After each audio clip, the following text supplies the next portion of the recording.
여러분, 작년에 전 세계를 정말 뜨겁게 달궜던 LK99 다들 기억하시죠? 상온 초전도체다. 이 주장 하나에 과학계가 완전히 뒤집어졌잖아요.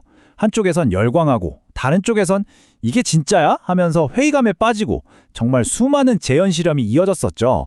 그런데 말이죠. 그 엄청난 논란의 폭풍 속에서 어쩌면 우리가 진짜 중요한 건 다 놓치고 있었을지도 모릅니다. 자, 세상이 온통 이게 진짜냐 가짜냐 이 과학적 진실 공방에만 집중하고 있을 때 말이에요. 정작 LK95를 만든 개발자들은 과연 뭘 하고 있었을까요? 우리가 아는 그 공개적인 논쟁의 무대, 그 바로 뒤편에서는요, 전혀 다른 차원의 이야기가 아주 조용하게 하지만 착실하게 진행되고 있었습니다. 네, 맞습니다. 진짜 이야기는 바로 이 법률 서류, 특허 문서 안에서 쓰여지고 있었던 거죠. 그래서 오늘 이 시간에는요, 특허청에 남겨진 그 단서들을 하나하나 따라가 보면서 LK99 이야기의 완전히 새로운 국면을 파헤쳐 보려고 합니다. 자, 준비되셨나요? 한번 제대로 들어가 보시죠. 자, 첫 번째 파트입니다. 바로 LK99, 새로운 챕터가 시작됩니다. 과거의 그 시끄러웠던 논란은 잠시 접어두고 지금 바로 이 순간에 어떤 일이 벌어지고 있는지 한번 살펴보겠습니다. 네, 바로 여기가 이번 이야기의 핵심이라고 할 수 있습니다. 특허 전략의 이면, 과연 그 과학적인 주장 너머에 어떤 법적인 게임 플랜을 숨겨두고 있었던 걸까요? 같이 한번 파헤쳐 보죠. 특허 문서를 들여다보면 수정 중이라는 표시가 딱 보일 거예요. 이걸 보고 뭔가 문제가 있나? 생각하실 수도 있는데 아니요, 절대 그렇지 않습니다. 이건 약점의 신호가 아니에요. 오히려 그 반대죠. 특허 심사 과정에서 나온 여러 지적사항들을 보완하고 자신들의 권리 범위를 훨씬 더 정교하게 다듬어서 주장을 더 단단하게 만들려는 아주 치밀하게 계산된 전략적인 움직임이라고 봐야 합니다. 자, 이 타임라인을 보시면 그 흐름이 한눈에 들어옵니다. 먼저 국제 특허를 출원하면서 전 세계에 깃발을 꽂았죠. 그리고 유럽 특허청에서 아주 깐깐한 심사를 받게 됩니다. 여기서 여러 지적이 나왔겠죠. 그래서 올해 1월 29일에 수정된 청구 내용을 다시 제출했고요. 그리고 바로 2월 26일 이제 각 나라별로 특허를 등록하기 위한 마지막 보완 단계에 들어선 겁니다.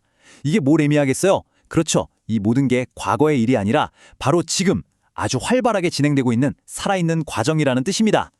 좋아요. 이렇게 정교하게 법적인 판을 짜고 있다면 그걸 뒷받침할 기술적인 증거, 뭔가 확실한 한 방에 있어야겠죠.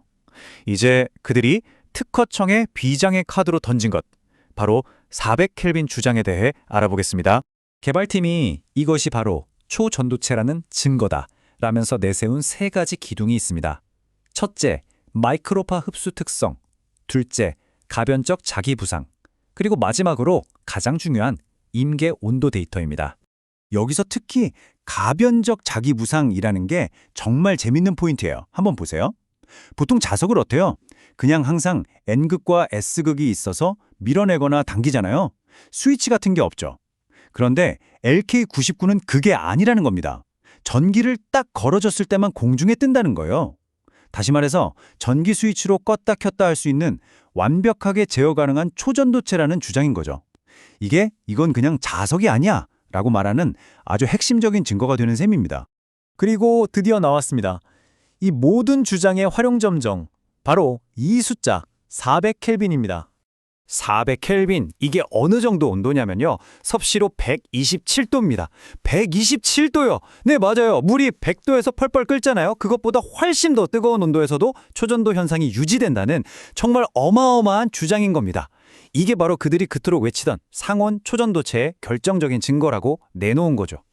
자, 그럼 이 놀라운 과학적 주장이 어떻게 거대한 산업, 그리고 상업적인 청사진으로 이어지는지 한번 들여다보겠습니다. 이건 그냥 새로운 걸 발견했다 수준의 이야기가 아니에요. 말 그대로 혁명을 위한 설계도라고 할 수 있습니다. 네, 바로 이 문장이 모든 걸 설명해 줍니다. 이건 그냥 과학적인 권리를 주장하는 걸 넘어서요. 아예 4차 산업혁명을 이끌기 위한 거대한 비즈니스 계획 그 자체인 겁니다. 자, 이 표를 보면 그 큰 그림이 아주 명확하게 보입니다. 그들의 사업 계획은 크게 세 가지로 볼 수 있어요. 첫째, 핵심 가치. 이게 상온 상압에서 작동하니까 그 어마어마한 액체 질소 같은 냉각 장치, 그런 인프라 비용이 싹 사라지는 겁니다. 엄청난 거죠. 둘째, 지적재산권 보호. 아주 똑똑하게도 물질 그 자체뿐만 아니라 만드는 방법까지 몽땅 특허로 묶어버리는 거예요. 이러면 다른 경쟁자들이 따라하고 싶어도 할 수가 없게 아주 높은 진입 장벽을 세우는 거죠. 그리고 마지막, 시장 확장. 에너지, 양자 컴퓨팅, 우주항공, 이름만 들어도 알겠죠? 미래의 핵심 산업들을 정조준해서 다음 시대 경제의 판을 깔겠다는 정말 야심찬 계획입니다. 자, 이제 마지막 파트입니다. 전 세계가 주목하고 있죠. 이제 LK99 이야기는 이게 과학적으로 맞냐 틀리냐 하는 논쟁의 단계를 지나서 법적으로 그리고 상업적으로 얼마나 가치가 있느냐를 증명하는 완전히 새로운 국면에 접어들었습니다. 이제 전 세계가 숨죽이고 그 결과를 지켜보고 있는 거죠. 바로 이 한 문장이 지금의 상황을 가장 정확하게 보여준다고 생각합니다. LK99는 400K에서도 작동하는 기술을 통해 상업적 가치를 증명하고 있다. 네, 이제 초점은 더 이상 과학적 진위 논쟁이 아니에요. 데이터로 증명되는 상업적 가치, 바로 여기에 모든 것이 맞춰져 있는 겁니다. 마지막으로 여러분께 이 질문을 한번 던져보고 싶습니다. 만약에 말이죠, 이 모든 과정을 거쳐서 이 특허가 최종적으로 승인된다면 과연 그 다음날 세상은 어떻게 바뀔까요? 어쩌면 우리는 지금 정말 상상도 못할 거대한 변화에 바로 그 첫 장을 함께 목격하고 있는 건지도 모르겠습니다.